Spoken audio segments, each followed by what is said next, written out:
Hello everybody and welcome back to the Two Norries podcast. I'm your host James and I'm joined as always by my good friend Timmy James. Hi everyone. Happy New Year to everybody, and this is the final Two Norries podcast and the time is right for the two of us, I think, to move on.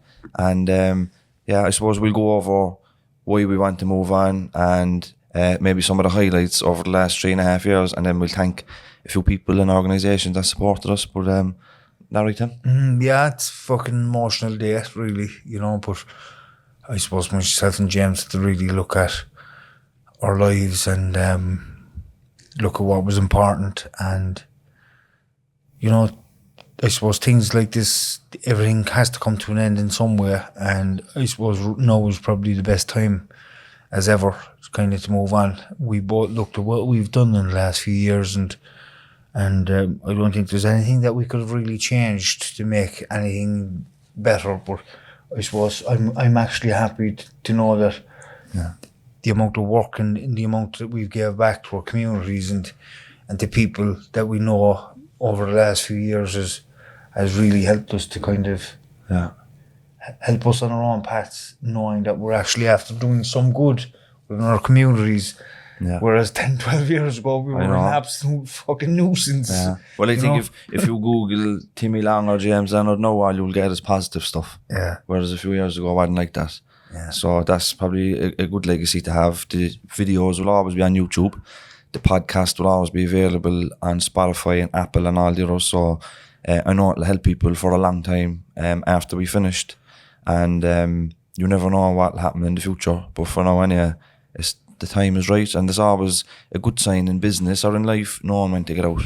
Yeah. And I think for myself, last year I went to Timmy and the management agency we were at the time, and I was burnt out even at that stage. I wanted to leave, and I ended up, after a few days I came back, I said, look, I'll stay. I said I'd give it a year. But we did a podcast there a few months ago with an Australian lady, psychologist, Hannah Coulthard, and she came up to me afterwards and she says, James, you're showing a lot of signs of burnout. And I was like, fucking, no shit, Sherlock, But it's just become unmanageable. I suppose you can be a victim of your own success. The more popular we got, the bigger we got, it just became harder to do. And if you look at the podcast and you see me, Timmy, talking to guests and having a laugh and getting awards here and there and having brilliant experiences, which we did, but what you don't see is the hours of work that goes in the background. And there was a significant change in my personal circumstances as well, which means I can't give the podcast the time that I used to be able to give it. And as well, I suppose you have to look at your long-term future. Like, we're doing this 3.5 years, and I have a mortgage, and I'm looking at my long-term career. I want to go back to work, back to a bit of stable employment, like being a self-employed creator. Anyone will tell you, whether you're a comedian or a YouTuber or anything like that, like, it's precarious employment, It's up to you to bring in the grants and the funding and stuff like that. So it's just a lot of pressure on top of everything else. So looking forward now, 2024, get back into work, back around my family, in a better headspace, back around my friends, back doing things I used to enjoy that I wasn't able to do for the last while. And just really focusing on what I want to do in life and what interests me and fun. I remember, like, back in the day, fun was easy. We'll always have fun. But I think when you become an adult and you have families and you have bills and jobs and stuff like that, you have to actually plan fun. You have to go out of your way to make it happen. So, like, over the Christmas day, I was at the pantomime. I was at a comedy club gig last night. I was at the Kneecap gig in the City Hall, and I was just having a good fun. Stuff that I haven't been doing for the last while. But that's all very important, isn't it? Yeah, definitely. And I suppose one of the big things for me was just missing, going home after your 9-to-5 job and just having nothing to do. Maybe take the kids to training or go training myself in the gym instead of having to squeeze training in throughout my day and not knowing when I'd actually even get a chance to go to the gym, and just squeeze it in at a timeline that is just available out of the blue, and it'd be nice just to be able to have some structure to my life a little bit, you know. And just I always, in the last year or so, I longed for that back. just to be able to go home and have nothing to do, you know. And things, and like relate to James with the burnout, because for a while it just felt like it's just doing things just felt like stress and anxiety, and I wasn't enjoying it, you know. Don't get me wrong. I love the podcast, you know. I absolutely love the podcast, and I will continue doing a podcast myself, you know. I will continue doing my own thing around maybe neurodiversity, around learning differences and stuff, and some of the mental health stuff, and addiction as well, and because I enjoy talking like about this kind of stuff, and I enjoy people. I enjoy sitting across this table or any table and just being able to relate to people and just to be able to join them on their journey, because when somebody's sitting across that table from you, they're reliving their journey, you know, and just to be there for them at that moment in time so they can express themselves and know that there's somebody sitting across the table from them, or somebody's, and they're completely non-judgmental and able to relate. It's a powerful thing for somebody to give you that trust. And I can honestly say, and I mean this truthfully, we've had over 180 guests, I think, between the prisons and this studio here. And there's probably one or two just come to mind that maybe were difficult for me to sit through. But the other ones, like, I genuinely felt every single moment of those podcasts, you know, and the people that were there, you know. And like the few that I didn't enjoy really sitting there with, they were just probably different. They weren't my thing. You know what I mean? It could be different interests. Yeah, like, so they just weren't my thing. Some of the guests be up your street, some of the guests be up my street. Yeah. But what we try to do is try to get a good mix of people that would appeal to everybody. And we touched on some obscure topics like stammers, and we had somebody on that was deaf. That was powerful. Like we did things that you wouldn't. There was no other podcast doing that. Powerful. Tried to be as podcast. inclusive as possible. Yeah, because like we were sitting at a table here. I just remember we were sitting at the table. You had John, who's deaf, a deaf person, across from us, three of us at the table. Then you had another lady to James's left. She was doing the sign for John, and John then was signing back to us, and there was another lady vocalizing the sign language from him back to us. And like we all had to be very tuned into just listening and knowing when our time, our opportunity was to have a question for John or say something. And it was like patience. And when you're doing that, like, we wouldn't have been used to it, because our questions would have been just, normally we would have just had our questions out for here, and this, and you'd carry on. But like, it was a great opportunity for me anyway, to be able to sit there and just watch myself and watch the urge to say something, and having that awareness to just pull myself back and just leave everybody do their role. And when the time came then, either for me or James, to ask another question, you know, that kind of stuff is powerful. Like, and I never thought I'd ever experience something like that. Yeah, no, the best thing about it is sitting across the table and talking to interesting people. You know what I mean? That's like, if that's all it took, it would never stop, you know. But it's way more than that. And you know, for anybody that wants to start out a podcast, I'd encourage you to go and do it, because you'll have brilliant experiences. And but you know, there is more to it than what you might see or hear. That's all I'd say. And if anybody ever wanted tips on how to start the podcast or where to start, you know, I'm very open to taking an email off somebody and giving them some guidelines. But as Timmy said, it's not the last you're going to see of Timmy, and I'll probably do something at home myself down the line, something smaller scale that'll be up in your attic, you know. It won't be half as big, but it'll be more manageable, you know, something that as a hobby. Because when it was a hobby, it was grand. When it becomes a job, it's a different dynamic, and it takes the kind of enjoyment out of it for me. But and the funny thing is, do you know, we were looking at the statistics yesterday for our 2023 statistics, and we had 1.2 million downloads in 2023. That's 100,000 a month. We did a podcast a week. There's 25,000 downloads per podcast, which is, do you know, the podcast is there's thousands of people accessing it on a weekly basis. So it's not that the podcast is dying a death. That's not the reason. I just want to say to all those listeners, thanks for supporting us. And I suppose we'll go through some of the highlights, and then we'll go around and we'll thank people towards the end, to me. Yeah, definitely, yeah. So what's some of your highlights, Tim?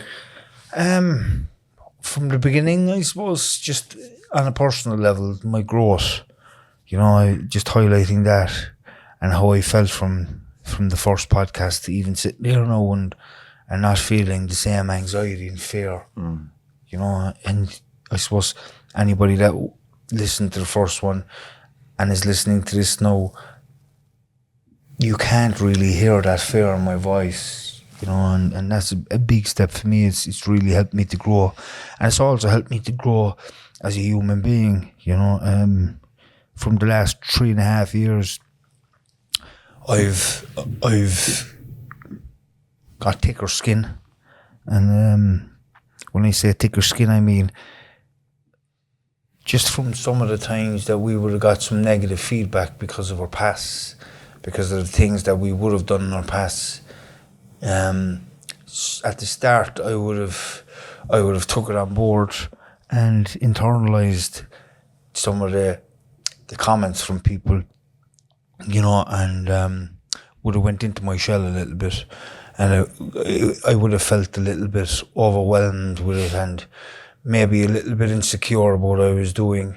But I still knew from day one what I was doing was something that I was supposed to do. And just from where I have came from there at those moments to where I am now, my skin has thickened, you know. If somebody has something to say now, they're very entitled to say whatever they have to say, and I have absolutely no issue with it, because everybody's entitled to their own opinion, whether it's right or wrong, you know, whether I agree with them or don't agree with them, you know. That's absolutely fine, you know. It's absolutely none of my business what anybody else thinks of me, or thinks of James, or thinks of anybody sitting in this room here today, you know. And it's just about moving on. But you have to be in a certain place in your life for that, you know. If you're somebody that's really caught up in themselves and living in a low mood state of being, you know, negativity always in your head, always kind of caught up in the self-chatter in the head, or the self-chatter in the room with others who are kind of caught up in the gossip and shit like that, it can be a difficult place to be in. But if you can just sit with the way you're feeling and just allow people to do and say whatever they need to say, it just changes. And that's what happened for me. It changed over time. It didn't happen initially. It gradually changed after the second time, and the third, and the fourth, and the fifth. And then it just came to say, how bad? So what? Like, everybody's entitled to what they want to say, you know. And that was a highlight for me on a personal level, just from getting from one state of being back to the first 2 podcasts I done, part 1 and 2, to where I am today, you know. And I also we have to understand as well, maybe some of the people that had negative things to say about me or James, maybe they've had something really bad happen to them in their lives, and they're caught up in the pain of that, and that's fair enough too, and we have to understand that as well. You know, they're caught up in that pain, and that's okay, you know, and that's okay. And what about you, James? Yeah, I think I suppose from day one I really threw myself into the podcast in terms of like what does it take to be a podcaster, the technical side of it, the editing and social media, sourcing guests and researching. You know, I learned a lot. Like if you have Gabor Mate or Bessel van der Kolk on the podcast, you make sure you're reading their books beforehand. So I learned a lot. Even like you have a Palestinian lady and you have to make sure that you know your shit before, because you know you get you get found out. So that pressure of having to be on top of things, I enjoy that because I learned a lot. Of forces you to do research and force you to learn. I suppose the highlight for me definitely was having Christy Moore here in the studio next to us singing. I don't think of go to Tuggart. I think of my own father's home place. Lovely. All the fields and the haggard and the hay shed and the bog, and so John is beautiful. He is. When did you get the idea to? So you wrote a song about your connection to Cork and why you like Cork. When did the idea for that song come? Myself and Mick were driving down. I've played the Marquee every year since it started. I think 17 years. And we're driving down this year. I said, "Jeez, Mick, it'd be great to write an old song about the Marquee." And I started writing it on the way down. And I thought I'd do it that night. But I did it at the sound check and it was terrible. So you wrote it within the car driving the way down? I started it. Oh, yeah. And then when I was doing the gig in the Opera House for Don and the Cork Life Centre, I said, "Jeez, I'll have to have a go at this song." Yeah. So I spent a few weeks at it, and I did it that night, and I haven't done it since, but I've been working on it. Yeah. That night was great. Yeah, want to give it a blast now? Yeah, it was through your podcast that I met Don. Yeah, actually, do you want to tell us the story? Sing the song first, and we'll tell the dance story afterwards, the Portlaoise connection. Saturday night, packed in ties all together in the big Marquee. The Cork Examiner says to me, "Why do you keep coming back year after year?" The answer's plain and simple, Mick, the reason's very clear. It's the reels in Ringaskiddy and the jigs in Halboline. Ricky Lynch in the corner house, he's like a vintage wine. Oh, come on, Christy. Smarten up there. He's like a vintage wine. It's the crackin' shark in Ireland and the hake in Union Hall and the turbot cot upon Cape Clear. You can eat the bones and all. On the banks, the beautiful banks on the banks of the River Lee. Saturday night we're packed in ties all together in the big Marquee. Puccini's in the Opera House, Karl Marx in the Conley Hall, Joe Max in the Arcadia, the two Norries are on the ball. Maggie Barry's on the Coal Kid, Jimmy Crowley's on the Rantantan, sound as a bell, Hank Waddell and the Maestro John Spillane. Here's Katrina Toomey, she's coming up the mall to cook the penny dinner, to feed the great and small, and there goes Don O'Leary on the road to Sunday's Well, up to the Cork Life Centre for to ring the morning bell. On the banks, the beautiful banks on the banks of the River Lee. Saturday night we're packed in ties all together in the big Marquee. I took a wrong turn at Dunkettle, upon my soul, down the Jack Lynch tunnel, woke up in the Metropole, and all along McCurtain Street till I came to Patrick's Hill. Big Knowles said, "Keep coming back," and by God I surely will. Back to the English market, back to that scene where a well-known Cork fishmonger met Her Majesty the Queen. He brought the cockles and the mussels, caviar and lobster tail. The periwinkle drove the poor old Queen completely off the rails. On the banks, the beautiful banks on the banks of the River Lee. Saturday night we're packed in ties all together in the big Marquee. Oh, the lonely woods of Upton, the boys of Fairhill, the piper of Crossbarry, I hear him still. I see the blood and bandage when I hear the rebels sing. I'm going to kiss that Blarney Stone when the bells of Shandon ring. On the banks, the beautiful banks on the banks of the River Lee. Saturday night we're packed in ties all together on the big Marquee.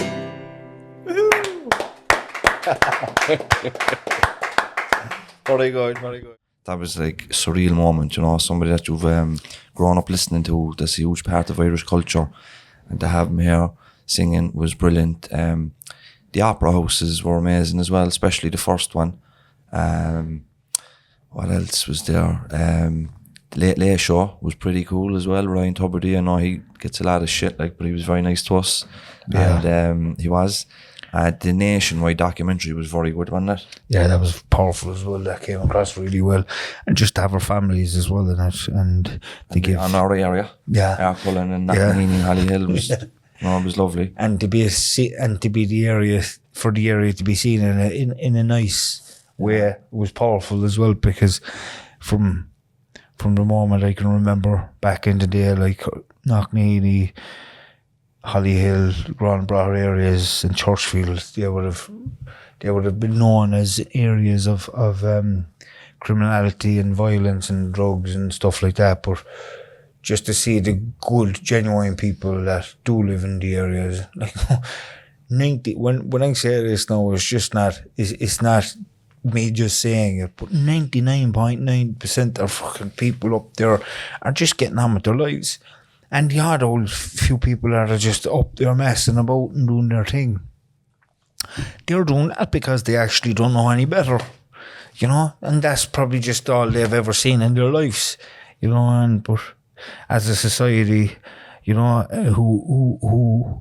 who actually don't understand the people and where they're coming from, we can be a small bit, maybe, what's the right word? Judgmental.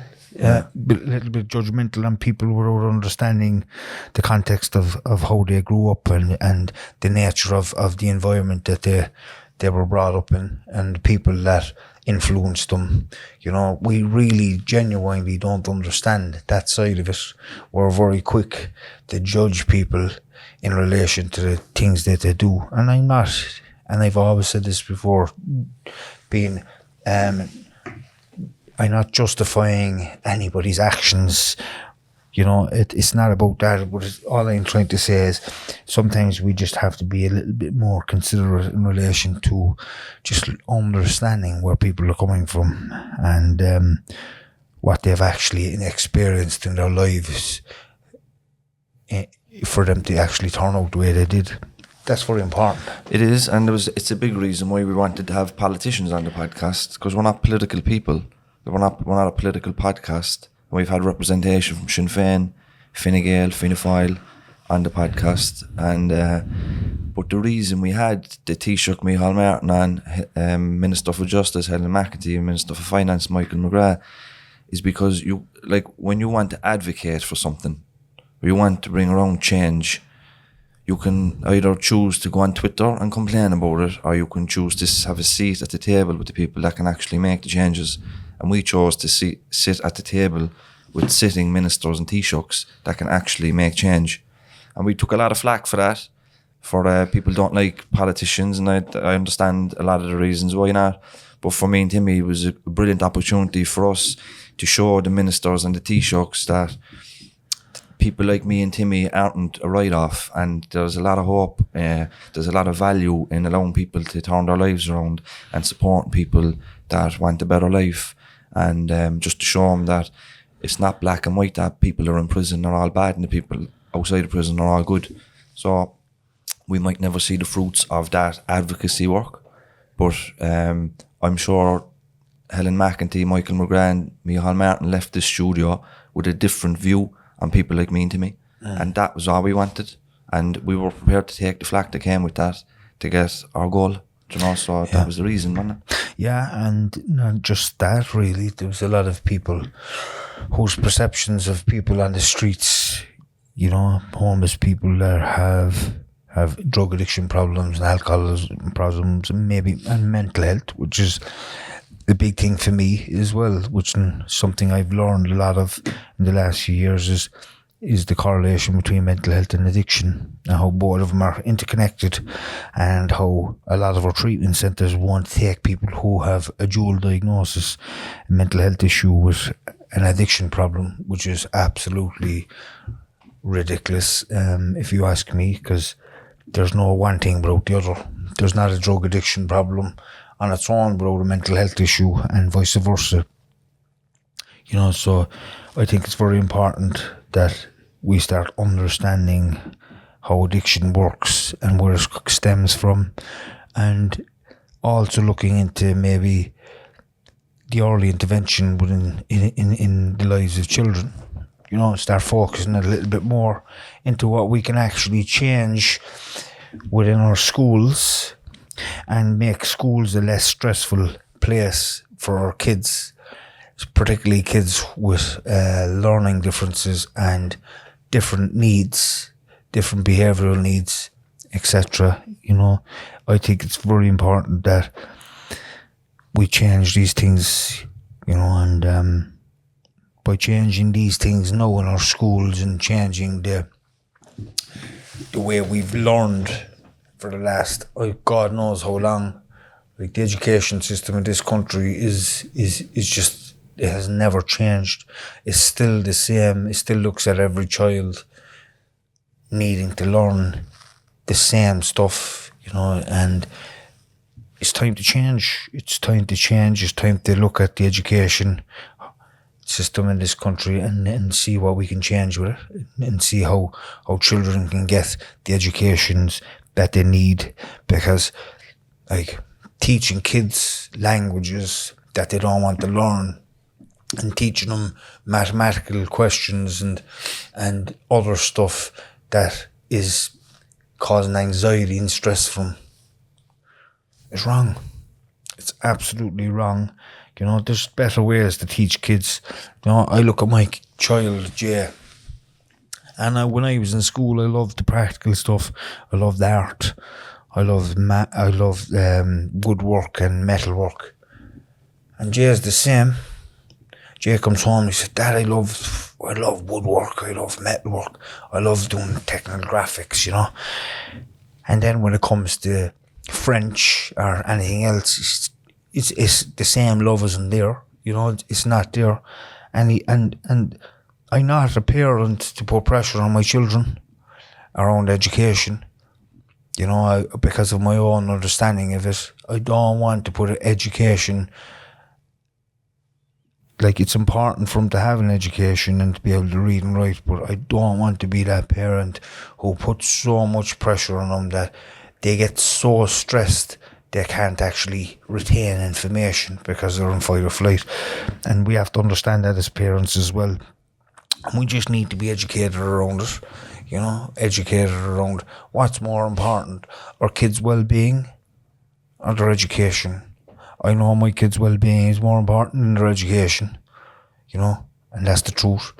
Because if their well-being is not well, God knows what's going to come from that. And remember what I said a while ago, the correlation between mental health and addiction, you know, that might answer your question, you know. So let's focus a little bit more on kids' well-being and their mental health than pushing education down their throats. Yeah, I suppose we should thank some people and organisations. I suppose Patreon, really, the people that donate to us once a month for the last 3.5 years. There's about 200 of you there. When we had an arse swap hands, you know, he helped us buy the equipment that's in the studio. He helped us pay the rent on the studio. He helped us pay producers. And if we didn't have people on Patreon, we wouldn't have continued, I'd say, after 6 months, to be honest. So I want to say from the bottom of my heart, thanks to everybody on Patreon. And if you're listening to this and you're not supporting, let's say you have there's a creator you like, that you consume their content, whatever it is. If there's an opportunity for you to support them on Patreon or another type of a platform for €2-3, €5 a month, do it. Because you might think it's only a couple of euros, what's the point? But if you get 200-300 people to do it, it has a big impact on the person and their ability to do the work. So it was great to have so many people enjoy what we do so much that they felt compelled to give us €2-3 a month. Some gave us a €5, some gave us 20. There was about 200 people there, so thank you to them. And the Irish Prison Service has helped us a lot over the last 12 months especially. In the early days, Cork City Council gave us some grants. Social Entrepreneurs Ireland gave us a grant. Different philanthropists that don't want to be named businessmen and entrepreneurs in Cork City donated to us anonymously. That helped pay for everything in the studio as well. And it was brilliant, really, you know. Because of myself and Timmy's background, I don't think there was no sponsors really looking to come on board. And we were let down a few times, that, you know, when things looked promising. But for every disappointment we had, somebody came in with an opportunity. So thank you to all of them. And thanks to my wife, Gillian, I suppose, as well, who we had on the podcast 3 times. And she put up with a lot of shit for me over the last 3.5 years. Even when I was at home, I wasn't present. And so thanks to Gillian, and looking forward now to maybe doing something with her down the line. You never know. If she comes out of her shell and gets a bit more confident, she might. But as I said, we had her on 3 times, and she got a great response. And it's great to see women on the podcast that have come from difficult backgrounds, because we've had a lot of men on the podcast with similar stories to me and Timmy, but it's hard enough to get women to talk. So it was great to have Gillian on, and yeah, thanks to everybody as well who liked and subscribed and commented and encouraged us, people that sent us emails and DMs and all those people. Yeah, 100%. Yeah, and even in lockdown, thanks to Sharon for giving us her office below in Little Island. You know, Sharon... remember we got swabbed by Dr. Nick Flynn down there and everything. Yeah, I remember coming home from Little Island one night and being stopped in the checkpoint by the guards, and the lads like, fuck, were you off to? And I was well outside my 5 kilometres now on this stage, and I just basically told him what I was doing, and he says, no hassle, go on, and just tell, if you get stopped anymore, just tell the other guards what you're doing. And he said there'd be no issues from us, you know, and that was powerful as well, because the guards actually seen the importance of what we were actually trying to do at that time. Was when everybody was at home, you know, there was no AA meetings, there was no NA meetings. Common sense policing, that was, wasn't it? It was, and it was good to see that as well, you know, because it was good to see the humanistic side of guards, where it's not all about authority, you know, and that was powerful as well, you know. And we've had a few guards on the podcast as well, and you know, they were good. A lot of guards listen and email us and send us DMs and stuff like that. You know? They use it for their own professional development, so they have a better understanding as to the people they're actually interacting with on a daily basis. Yeah, and just to go back to what James was saying about thanking family and stuff, I suppose I'll have to thank my wife as well, you know, for putting up with me. You know, just putting up with my shit, basically, and putting up with the lack of time, you know, that she should have got from me, where I was probably going to a prison or going up to Dublin doing a podcast or doing a talk, you know, or just being down here doing 2 or 3 podcasts in one night. You know, just thanking her for all the stuff that she shouldn't have been doing, and I should have been doing all the collections and from trainings and all these different things, you know. And the kids, my kids, just thanking them really for understanding the stuff that we were doing here, the work that I was doing here, and understanding the importance of what I was doing, you know. And for all the questions that they've asked me about my life, and me then trying to answer the questions in the best way I could, so their little brains could understand what I was saying without really making it too difficult for them to understand, you know, particularly Jay, my young son, who really didn't understand too much about my background, you know, and just trying to explain it to him in the best way I possibly could, and show him that what I was in the past isn't something to be proud of, you know, but it's important as well to me where I did come from, because it's after moulding the person that I am today. I often explained it to him in a way that the reasons that I would tell him about my past is because I wanted to be honest and transparent with him, and for him to understand what is out there, you know, and also understand everybody doesn't have it easy, you know. My upbringing was completely different to the upbringing that he was getting off me and his mother, and just for him to be grateful, you know, for what he does have in life, and he understood it as that, and my kids are well tuned in because of that reason, and they ask me questions and I always answer with the best possible honest answer that I can give them, you know, in a way that they'll understand. And just everybody that has worked with us, you know, all our producers, Rowan, you know, Brian O'Sullivan, you know, Sean, you know, Tony, who's with us there at the moment, who's fucking absolutely brilliant, and Katie, and Sandra, you know, all these people were a massive part in the Two Norries podcast in the last few years, and they've been really helping myself and James. You know, I suppose if it wasn't for all those people, we would have crumbled, I'd say, many moons ago. You know, so we're very grateful to all of them, and I hope they understand it.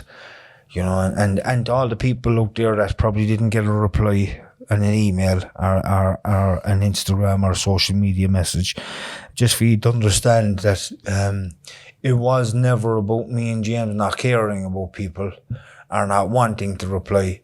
It was just that we got into such a state where it was actually a difficult thing to actually turn on the social media messages and look at them, because we were absolutely burnt out. And we were inundated. Like, there could be 50, 100 messages a day between the emails and the Instagram. We even closed the DMs on Facebook because there was too much, and it was just become unmanageable, and we were working and families and stuff like that. So it was just we tried to prioritise, and we tried to reply to everybody, and if you didn't get a reply, it's nothing against you. Yeah. That's all. And it's very hard to give an answer to somebody who has a family member that's destroyed from alcoholism or drugs or gambling. It's very hard, you know, because they'll ask how can they get them well, or what do they need to do, how can they help them, and the honest answer to that is you really can't do nothing. The only thing you can do is just be there for them when they actually do need help, because it will never work if you're the one that's threatening them into treatment or threatening them into going to a counsellor or going to the doctor. They have to genuinely want it for themselves. And the only time that's going to happen is if they're in so much pain and they've felt so awful with an addiction and hopeless and shameful. And it's those emotions are the things that want them to stop. You know, and that's what a rock bottom comes from. It comes from so much pain. And some people can take so much shit. And I often look back at my own life and I say, like, how didn't that experience stop me? Or how didn't this? Or why didn't I stop drinking years ago because of that or this or that? Because I needed more. More stuff had to happen to me, you know, because that wasn't enough. Losing my wife and kids wasn't enough. Being nearly killed in car crashes or in fights, you know, wasn't enough. You know, walking around the streets with nowhere to go wasn't enough. You know, but all these different things added up into one, and they all had a part to play in my rock bottom. It wasn't just one thing. It was all of those things together, because all those emotions were packed into the last one. You know, knowing that nobody can put up with your shit anymore, and that it's the end of the road, and just knowing it internally that you cannot keep going the way you're going. And that's what a rock bottom is. And that can only happen to the individual person who's suffering from the addiction. There's no human power on the planet can change that until they actually internally feel it themselves and they know it's time to stop. And that's my kind of description of what it takes for somebody to stop on their tracks with an addiction. And sometimes And sometimes that doesn't happen. And that's a very hard thing to say to a parent or a brother or a sister or a husband or a wife, is to tell them that, you know what, it might go the other way. And when I say the other way, a lot of people lose their lives to addiction, you know, and to mental health and suicide, you know, and there's nothing really anybody can do about that, you know. And the people that are left behind then suffer in silence with guilt and shame and regret that they could have done more. But the reality of it is, if you've somebody that's struggling with an addiction now in your life, try to make it up, whatever arguments you've had, and just be there for them when they need it. And I don't mean financially. I mean, if they just give them the time of day, say hello, and tell them you love them, and look beyond the shit that they have done, because it's the guilt of not talking or having somebody in your life, in your life, a family member or a friend, and something happening to them and they're passing or something like that. That's a difficult thing to live with, and I can relate to it through my own experiences. What do you think, James? Yeah, absolutely. But I think with the body of work that we've done, there's a lot of information there for people affected by what you're talking about, in terms of family members or even people that are in addiction at the moment, and they feel that there's no hope. They'll hear somebody like myself, Timmy, or one of the guests we've had on. They can identify with them, relate with them, and then they can follow their pathway through recovery. And if that don't work, they can follow the next pathway through recovery or the next one, because there's loads of ways to better in your life. There's no one set way, and we try to highlight all the ways. I suppose the last thing I suppose we wanted to thank really is the guests, because without the guests it would have been, you know, the guests were vital, like, and it's not easy, like Timmy knows and I know coming on, like we've been on the telly and we've been on different podcasts and radio stations and all that, and it's not easy being interviewed, especially if it's your first time or you're new to it. And it takes a lot of courage to talk about your personal life, especially when it might be checkered. And I want to thank the people that were brave enough to sit at the table with us and to share their experiences in the hope to help and inspire others. And that's what it was always all about. And that's what we'll hold on to when we finish up. So, Sinead, I'd say thank everybody for their time and for supporting us. And we'll see everybody in the future. Thank you. Slàinte.